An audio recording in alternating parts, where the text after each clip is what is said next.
Yasu, Minecraft fans, which is a Greek greeting that roughly means your health. Welcome to this video. If you're tuning in, we are in my Let's Play world, and I'm going to be working on portals. So this introduction is kind of a dual-purpose introduction. If you're watching the Let's Play series, I just want to let everybody know in the Let's Play series that we're going to be working on portals today. And if you're watching the tutorial, then that means we're going to go into detail on how we fix these portals. As I promised previously in the series, fixing the Nether portals is something that I wanted to separate out into a tutorial that I keep separate from the Let's Play series. That way, people who just want to see a tutorial on how to do the Nether portals have that. If you want to follow along and figure out what we did to get the portals to work, you can watch the separate video over in the tutorial section of my page where I go into detail on how I fixed all of these. But again, as I mentioned previously, this portal here that I put in the overworld doesn't match up exactly with the portal that the game generated in the Nether. So I went ahead and fixed that. So this is my plan for the portal room. I've turned all the lava, I just threw water on it, turned it into obsidian, and I'm gonna dig all of the stone bricks out of here. There's a ton of silverfish. That one's silverfish.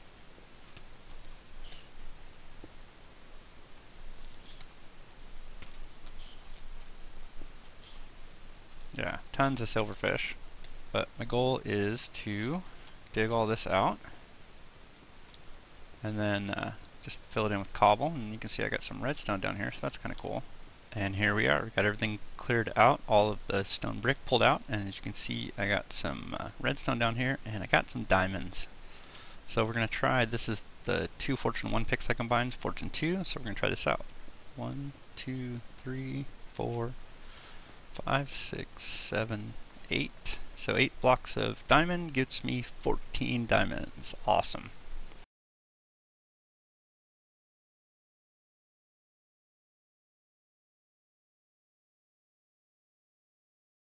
So 14 redstone gets me a little bit more than a stack. That's nice. I'm liking the fortune pick. That's perfect. So I'll dig the rest of this stuff out and then we'll keep going. And here's the portal room. I filled in everything down below with cobblestone. I had to grind at the cobblestone generator to get enough cobblestone, but I filled it all in, and I think what I'm going to do down here, I don't know what this will do when the portal actually lights up, but I figured, I would fill this in with jack-o'-lanterns. Give me a little bit of light. I don't know if that light will show through when everything's all done, but I think that'll be cool. And then what I want to do is, I like the way the iron bars looked in here. They obviously sat lower before, but it's kind of a cool look. So I think we'll do the iron bar thing again.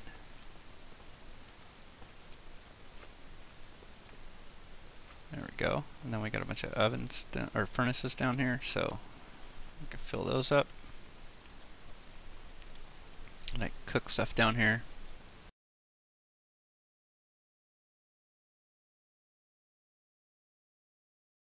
There we go. And there's a door upstairs that's somewhere over here. So I think what I'll do is go up there and line up the door and change so that this staircase instead is over here somewhere.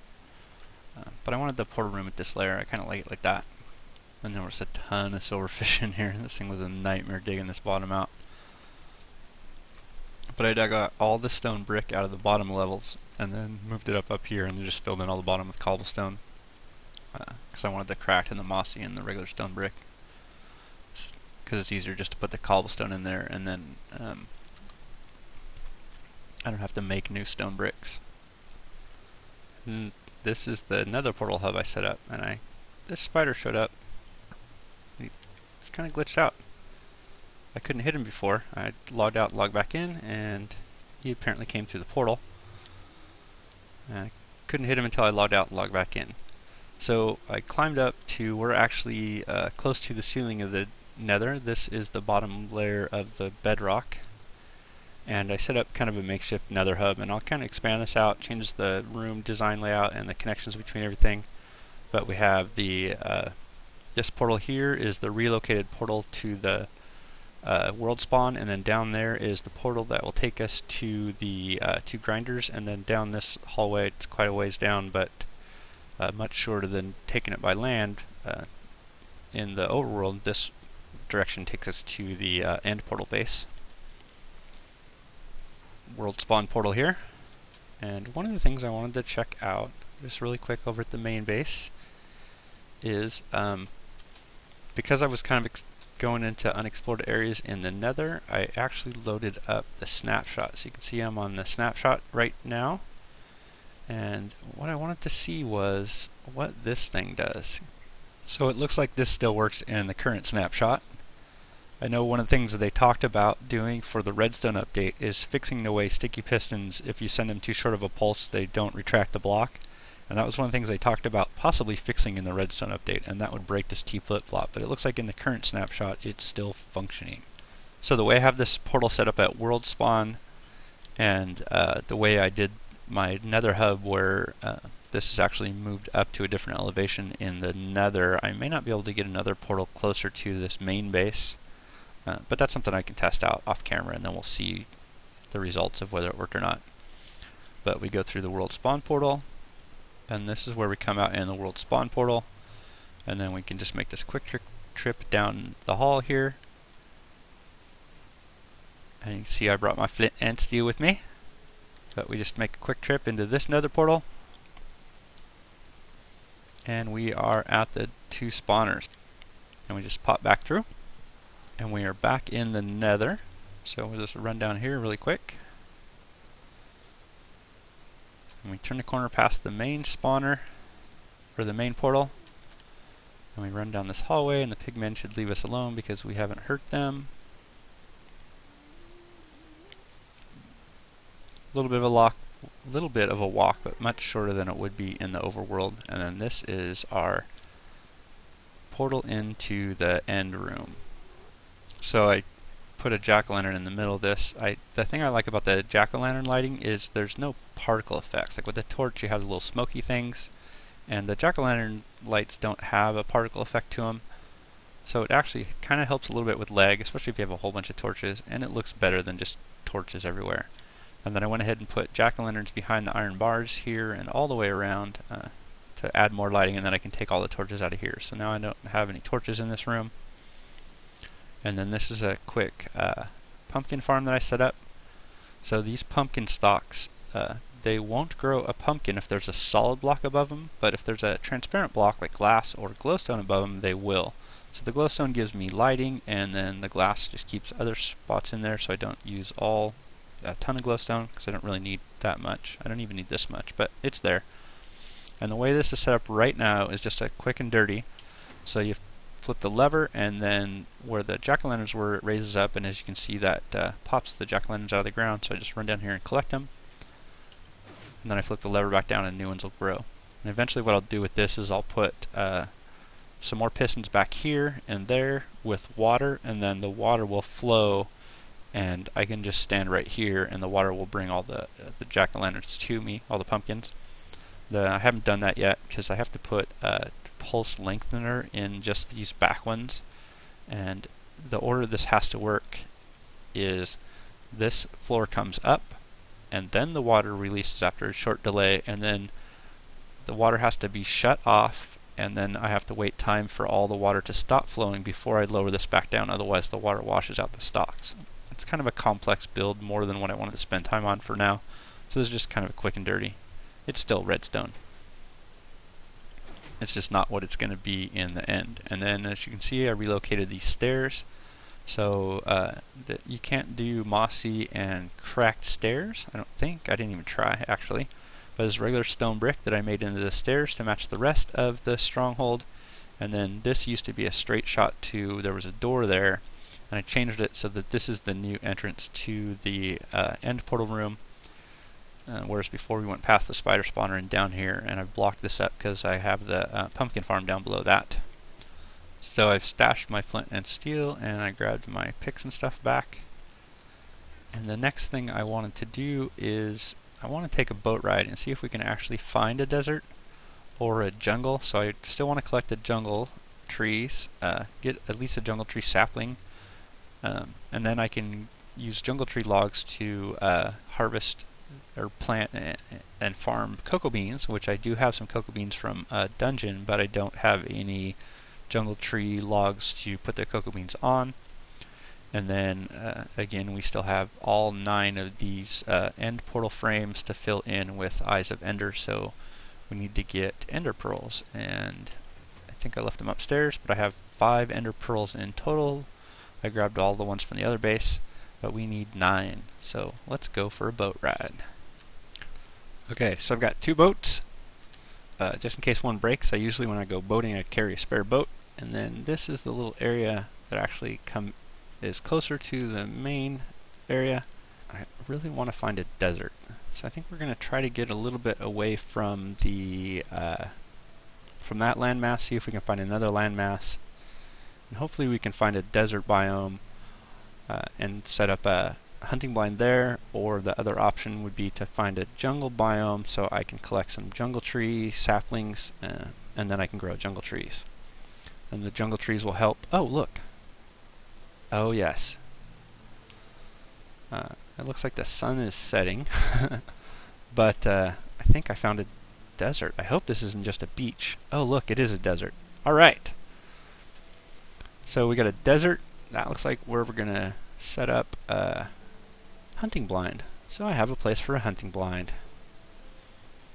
Oh, and baddies are starting to spawn. I probably shouldn't have done this at night. You can see I'm still in the snapshot. We're not really going to do anything in the snapshot. I'm going to remember these coordinates, x -1057 and z 361. I think we'll head back for now.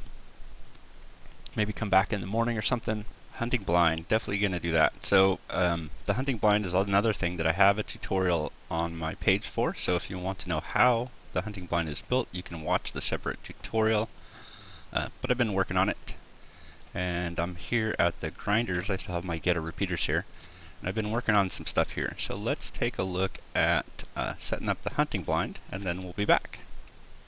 And I'm still working on the hunting blind, but you can see I just threw a bed up here in the middle of the desert, and if you sleep in it early enough, when the evening starts, no mobs spawn. So let's continue building the hunting blind, and we'll show you the end result.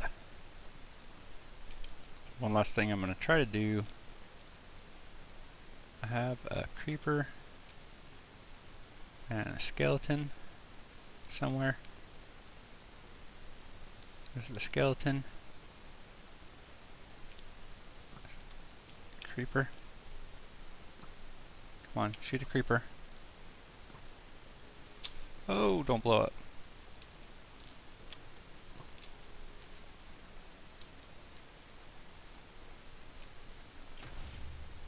Oh! So I still haven't perfected that. There we go. So I was working on the hunting blind, and then I went ahead and set up a nether portal in my hub to that. So this is the one that goes to the stronghold, obviously. I've been labeling these, and then I run down here. You might hear a gas chute. There apparently is a gas stuck in the ceiling somewhere. He's not near here, but he seems to grab line of sight up for me when I'm going down these diagonal tunnels. But I have a portal that goes to the hunting blind. So I just set up a little room down here, and I had a bed up on the surface when I was building it, and I moved it downstairs, and then I wanted some storage down here, and I got a crafting table down here. I've still been playing with that skeleton creeper thing, trying to get records. So what would happen is I would have a creeper blow up in this hallway, and he'd blow up some ladders, so I had to put a crafting table and then a stash of ladders down here so that I can rebuild some of that. And let's take a look at the hunting blind. So I think I got it mostly finished up. I actually expanded it, made it a lot bigger, put a bunch of obsidian all around so that creeper's destruction wouldn't be quite as bad. You can see I've got all the stuff where the cobble is repairs from creeper explosions. I was playing a lot with the creepers, and I tried to catch some of that on video, but every time I started recording, a creeper would blow up, and every time I got a record, the creeper didn't blow up. So there's my hunting blind. This one's a little bigger than the other ones, and I tried this lip here out to see what this would do because I have that knockback sword. This kind of keeps them from getting knocked back, because normally if I just hit them with my knockback sword, they go way out here, and then I have to run out here to get the experience orbs and the drops and stuff. So I wanted to try this out. Let's see. I have a bunch of building materials, so I've been doing a little bit of terraforming out here too. And I didn't get a whole lot of this on video, but it basically covered some water holes, removed some slight hills to get things going over here. And then there's a jungle biome over there, so I grabbed some jungle tree saplings and brought those back to base. So let's take a look at that. So here we are back at the starter base in the swamp, and you can see I still have animals escaping from the pens. Still haven't figured out what I can do to stop that. And I was able to bring some jungle trees back, so I got jungle trees. If you do 4 jungle tree saplings, come on, come here. Gotta chase the cows down. Oh, sweet. See, with this knockback sword, it flings the experience balls away out of the way. It's really annoying. And there might be a little bit of glitch here. I have the render distance set to far again because I was looking at some stuff. In fact, we can just switch that back. But the large jungle tree, you basically just set up 4 jungle tree saplings, and I think those are the only 4 I have. And then you can bone meal them, and they grow into this giant jungle tree. And then what you can do, you can see the vines don't go all the way up to the top everywhere, but if you bring some shears, you can shear a couple vines. Like I can shear this row of vines right here, and then I can climb up this row of vines, and where there's vines missing, I can place the ones that I've sheared, and then I can use the vines to get all the way to the top, and then use my axe on the way down. And as long as I grab all the little side branches, all the leaves despawn. And these big ones, I definitely get at least 4 saplings out of the big ones. I brought 1 sapling back originally and planted it and chopped it all down, but I didn't even get 1 sapling out of the resulting leaves. But there's a lot more leaves in these giant ones, so it works really good. And if you don't have ender pearls, like I said, we just do the vine thing to get to the top, and then chop our way down. And then I just threw lighting everywhere to light this up, and then to mark the area where I put it. So I've replaced my entire tree farm here with just 1 giant jungle tree. And usually when I chop this down, I get at least a stack of jungle tree wood. So for making sticks and blocks and stuff, anything that I don't have to do decorations for, 1 jungle tree is my entire jungle tree farm. And I don't actually need the wall of vines anymore. But that's there for now. Now I gotta change this render distance. Normal. So there's that, and then I did try the cocoa beans, so I got the cocoa beans growing over here.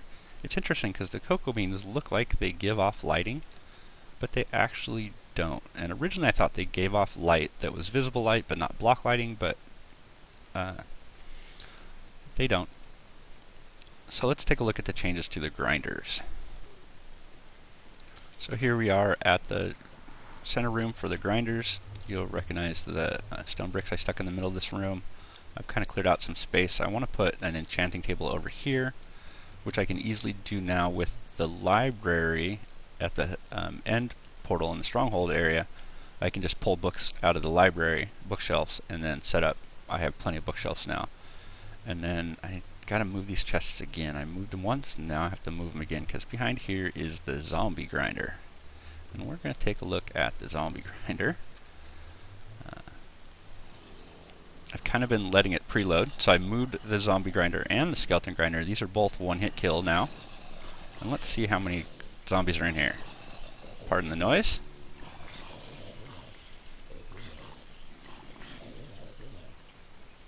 Not a whole lot. Okay. And then I've been eating the zombie flesh. Not a big fan of zombie flesh. But to keep a steady stream, I get the zombie flesh from drops, and I can use it to keep my health bar high enough that I don't start starving and losing health. And then when I'm done, I just eat a... Oop. Let's flick that. When I'm done, I just eat a potato, and then I'm back to normal.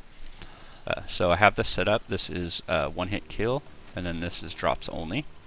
And I didn't use any redstone wire to extend this out, so you can see I put the switch right next to the block, and I'll definitely extend that out. And I still need to extend out the redstone wiring for the lamps, but I still have the lamp set up in here, and you can see it's turned off right now. And then what I did down here, so this is where originally, like this is where the water drop starts, and so I set up a little dark room in here. So if I push the button and jump in here really quick, you can see I tried to put a cocoa bean in the wall to see if it would give me visible light and not block light, but it doesn't. And I apologize for the darkness in here, but this is my dark room, so I can observe the zombies, and they don't get stuck in the water paths anymore, so they go straight through. And there's a zombie grinder up there somewhere. But I wanted this room to be dark so that it wouldn't interfere with spawning. Maybe I'll put a redstone torch or something in here, I don't know. And then I just push a button and get back out, and it automatically closes. Numb zombie flesh. Ugh. So I did the same thing over here, and you can see I have a little bit of stairs going to my drop point. I wanted to move the drop points closer to the spawners, but here's the skeleton spawner. It's laid out almost exactly like the zombie spawner. There's just no dark room. So I got one hit kill, drops only, back to one hit kill, and this is all set up. So I kind of filled in the area where the old drop point was. It used to be here, and then I went through here and actually have some stuff growing up. There was vines growing in the swamp, so I kind of left the vines growing in here, and eventually I'll get rid of the ladder when the vines go all the way down, and I can just use the vines to go up and down. It'd be kind of cool. But up here, I just set up trapdoor and go swamp biome. I'm never going to run out of slime balls. And then this is the zombie grinder, which sits at a higher elevation. Yeah, let me get rid of these guys. Right, so none of this area is lit up, but this is the zombie grinder that sits higher. So to get him to do the 22 block drop to one hit kill, I actually had to break through to the surface. But I thought this looked cool with a bunch of glass, and I have a whole bunch of sand from the hunting blind in the desert, because I've been doing some terraforming over there. So I had plenty of sand to make glass to do this, and this is basically a drop. And this idea here I got from Generic B, watching his YouTube channel. But when he did his monster spawner, you can see there's water up at the top. So there's 2 blocks height in here, and the water actually grabs the zombies by the head and drops them from their head, so that this gives you a more consistent drop elevation. There's still an indicator for the skeleton spawner, because it sits low enough in elevation that I didn't have to break through the surface to get it to come through. I did put an anvil in this room. Eventually we'll put an enchanting table in this area right here that I've started carving out. And you can see occasionally I get a zombie that dies from this fall. I'm not really sure what I can do to fix that yet, but most of the zombies come through, and then I just punch them, they're one-hit kills, and then I use the rotten flesh to restore my health. Yuck, rotten flesh. Disgusting. I know. But it's easier than going through a ton of food. So I don't actually need the stone swords anymore. And then you can see I've been working on this. I got a bunch of bones, and a bunch of rotten flesh, and more arrows, and more bows, and another potato. Sweet. Oh, and I grabbed some armor, and so the zombies and the skeletons drop gold armor every once in a while. So we got a little bling. And these actually came with enchants. So projectile protection thorns 1 chestplate dropped, and protection 2 boots dropped, and also had unenchanted boots and chest drop. So I combined the unenchanted with the enchanted in the anvil, and got these back to full durability, because they have low durability by default. And then the other thing that I've been doing, so I've been doing a little bit of grinding over here since I got these. And I apologize that I did all this stuff off camera. I was rendering and putting together the Nether Portal tutorial, so I was kind of playing in the background while that stuff was rendering. and it gets a little choppy when I do it that way, so it doesn't really make very good video. But we'll try not to do as much of that off-camera stuff in the future. But I've been enchanting a lot of books, and I got my favorite bow books at least. So we have a new bow, Punchy. So I got him up to Power 4 and Punch 1. And then I have some more stuff over at the main base. But back here in our little mini cave, I have set up. So Punchy is a punch bow. I'm not really a big fan of the punch bows. But I've been collecting the different books for stuff that I want. So eventually I want a Protection 4. I'll put it on something when I get other books that I also want to put on some armor. Maybe we'll do some chain leggings with a bunch of enchants on it. I'm not sure. And then I've been saving the punch and power bows and stuff that drop from the skeletons. And then I combined, this is my favorite bow, Heartstring. So I combined Power 4 book with an Infinity 1 book and an Unbreaking book. So when you enchant books, it's normally just, like, normally if you just enchant an item, only armor will get, not armor, only tools will get Unbreaking. But if you enchant books, you can get an Unbreaking book and apply it to other stuff. So I have a Power Infinity Unbreaking bow, which is my favorite bow. Bows have a natural knockback to them, so you don't really need punch. I'm not using that yet because I still have all these arrows, so I don't really need the Infinity because I have the skeleton grinder, but for now, we got that.